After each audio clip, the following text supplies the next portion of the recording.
I went out the other day to shoot some landscapes in a very beautiful part of England, somewhere I've shot frequently before. And I thought to myself, obviously I'm going to shoot film, it's late autumn, it's right at the end of the colour.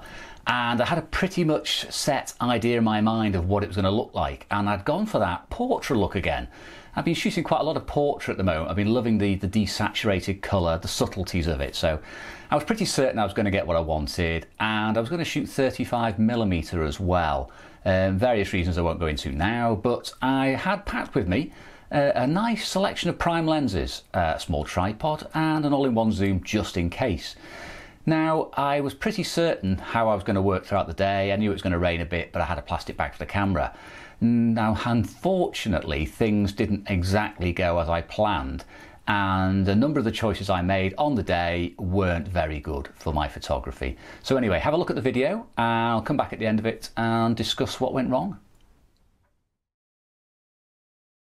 Well, we've come up to the Lake District today. I think, as I said on a previous video, Rob and I have decided to head out, and I will be shooting with Portra 400 again. Now, I am thinking of heading off into the woods behind me. Might not shoot the obvious shot of Ashton's Bridge we have here, but we'll see. Got plenty of time, and it's nobody around for a change.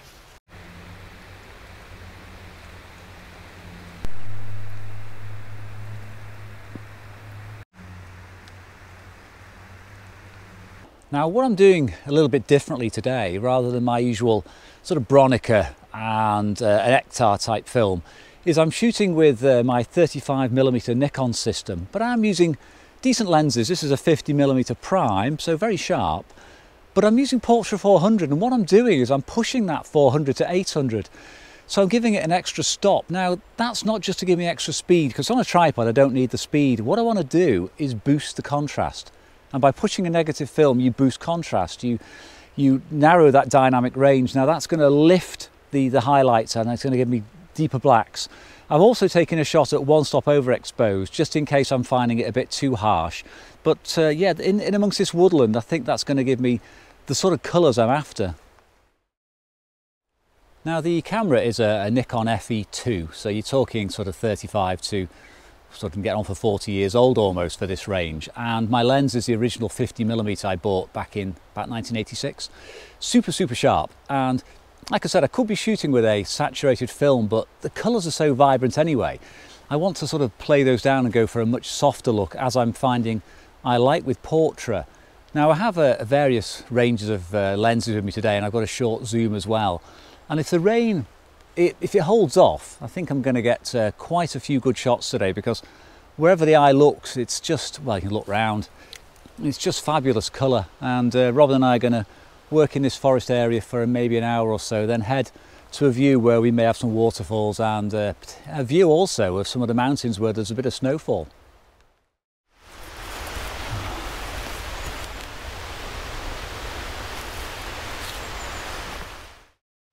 Now, sadly, the rain has started to come down quite heavily, and that's going to make setting up on the tripod quite tricky, and also difficult to keep my lens dry. So I'm actually going to switch now to a 28 to 200 zoom, and probably try and work as much handheld as possible, although I think shutter speeds even at ISO 800 will be too low, so I'll probably have to quickly balance it on the tripod and make do.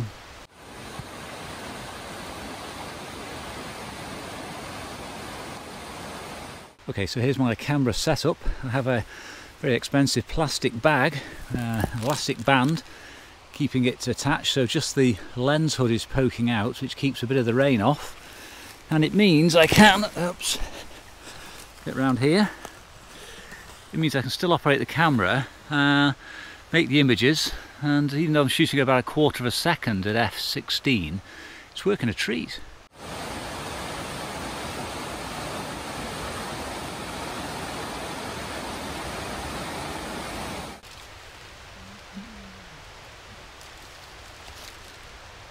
Well, this is really terrific light today. These woodland conditions when it's rained, and it's just eased off a bit now, so I can work a bit more freely. Absolutely fabulous colour. It's almost as if everywhere you turn there's a shot. Well, this is one of my favourites I've seen so far, with the lovely little river running through in the background. Colours are absolutely stunning. I've taken it with my standard zoom lens, probably around about sort of 30mm, so pretty much wide open at the wide end, and I've stopped it down to f16, hoping I get it all in focus. It's so dark under here that even with ISO 800 I'm shooting at 1 second.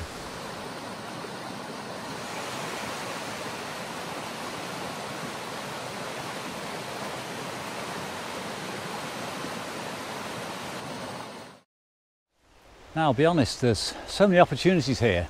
I don't want to bore you by taking you through each shot. Just wipe some of that water off the lens.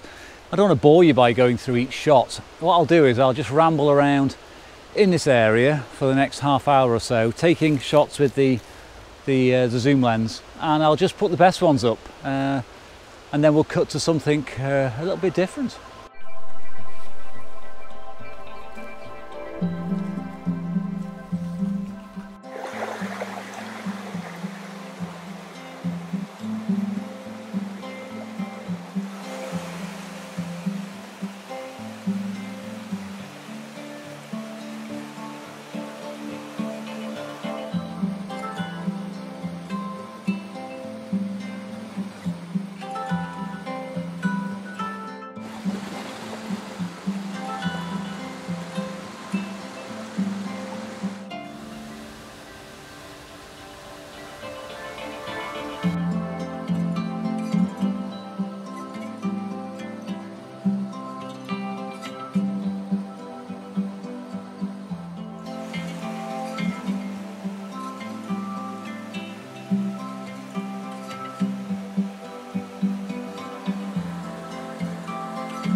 Well, that's been an excellent start to the day. Really brilliant. The colours are amazing. I've shot the best part of a roll of Portra 400 at 800. So we'll probably move on and have something to eat now, get some lunch, get some refreshments, and definitely head out again to some more of this woodland. I hope you've enjoyed the pictures so far. I've got no idea what they look like. But perfect conditions, and they'll probably only get this colour for about another week or so. And the last thing I want today is for blue skies. I mean, there's a bit of bright sky coming in. I just hope it stays dull and overcast. Right, we have come down to the shores of Derwentwater, and I've finished shooting the first roll of film at ISO 800, or EI 800 to be accurate, and I've loaded another roll into the camera. Shooting this one at 400 because, as you can see behind me, conditions have improved considerably and we've got a lot of bright blue sky in there. So I don't want to push the film, be too bright, and I get too much contrast, so we'll see how this one turns out.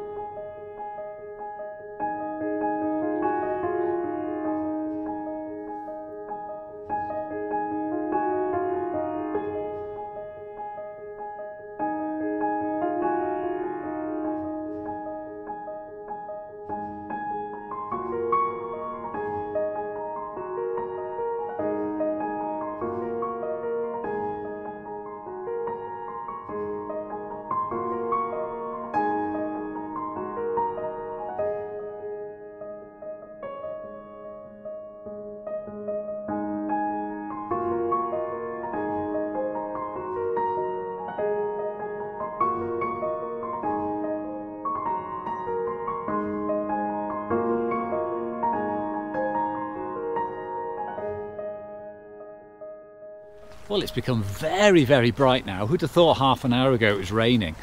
And I'm having to shoot directly into the sun for some of the most dramatic shots, and that's going to be a challenge for any film, but I have got it rated at 400 now. Now, I know a lot of people overexpose their Portra to give that muted look, but I don't think that really suits the landscape here today.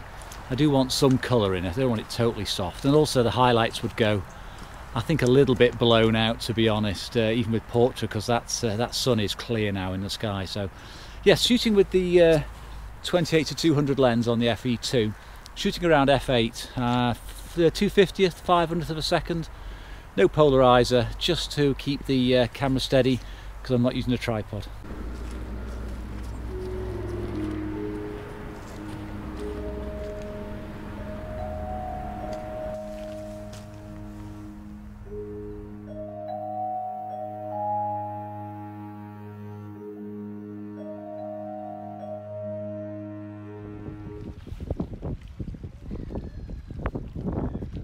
Well, for the last part of the day we've come down to Derwentwater itself in Keswick, and we're just going to hopefully get a sunset, but while we're doing that, while we're waiting for that, we're going to shoot some long shots.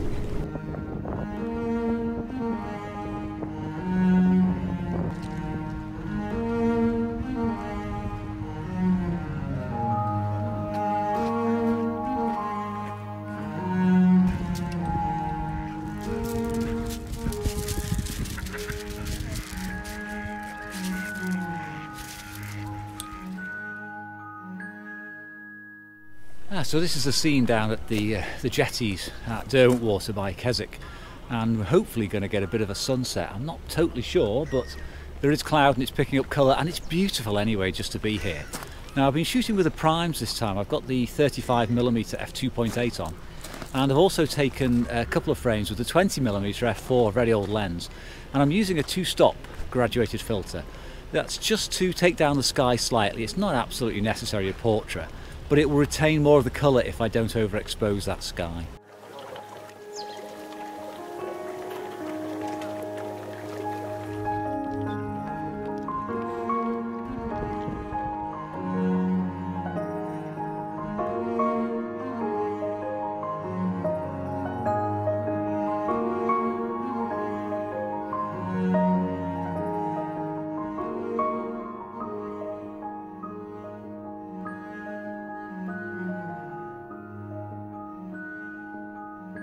Well, that is just about it for the day, sadly. No real sunset, but I got some lovely shots there with the light as it broke through the clouds, and these boats in the foreground had some illumination on them, some reflection from the water.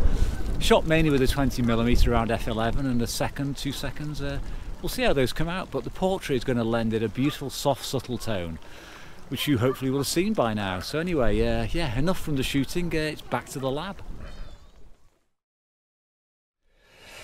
So yes, a little bit of a mixed result there. I mean, I put a few images up. I'm not really bowled over with any of them. Quite like the last one, because I took my time. I set the camera up carefully on a tripod, and I used prime lenses, and I set them to the correct apertures, and I worked out the composition properly. I wasn't trying to burn through the film. Now, one of the problems I had with the portrait at the start of the day is it was very, very dull in the forest, and even though I thought to myself, shooting it at an exposure of 800 would give me additional shutter speed and light might let me work a bit more flexibly. In the end, the speeds were so slow anyway, I needed a tripod. Now, the extra push of 1 stop didn't seem to really harm the film at all. I can't really see much additional grain in there. It came out really, really well. And by the way, I just added 30 seconds to the development time of the film, the first roll of film, to give me that extra stop. But the colours in the forest weren't right. They didn't really match what I wanted, and you wouldn't believe the amount of post-processing I had to do on those images to try and make the colours look natural, look nice. It wasn't the right film for the forest. I have to admit, I should have taken something like a roll of this, or a couple of rolls of Ektar, or possibly even Velvia or Provia. They would have been a better match for those autumnal colours in that particular forest at that time. I think if the sun had been out, as it was later, the Portra would have been a great choice. Now, the Portra was great later on. You can see the blues in the sky on the B-roll in the video. And also there's the subtleties. When the harsh light is out there, Portra's fantastic. And I really do like the look of the shots taken once we ventured out and the blue skies were there and the fluffy white clouds. Not so keen on the compositions, and I'm also a bit miffed that I fell back into bad old habits. And once I put this little beauty, I was going to say, once I put this little sod on the camera and I just started walking around and casually zooming it between 28 and 200, my photography suffered. My images suffered, the quality has also suffered, because it is an all-in-one zoom, and while I absolutely love the all-in-one zooms for shooting flexibly with black and white up on a mountain, where it's not quite as important. The image quality isn't quite the same because you haven't got to worry too much about chromatic aberration because it's black and white, and you can play a lot of it down with extra grain. I love to push my film when I'm out walking in hills in bad weather, but it wasn't great. It's not great technical quality in the corners.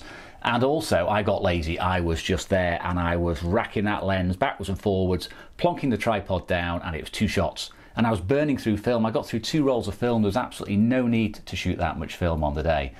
So yes, a bit of a mixed bag, and you know, message to self, slow down, take your time.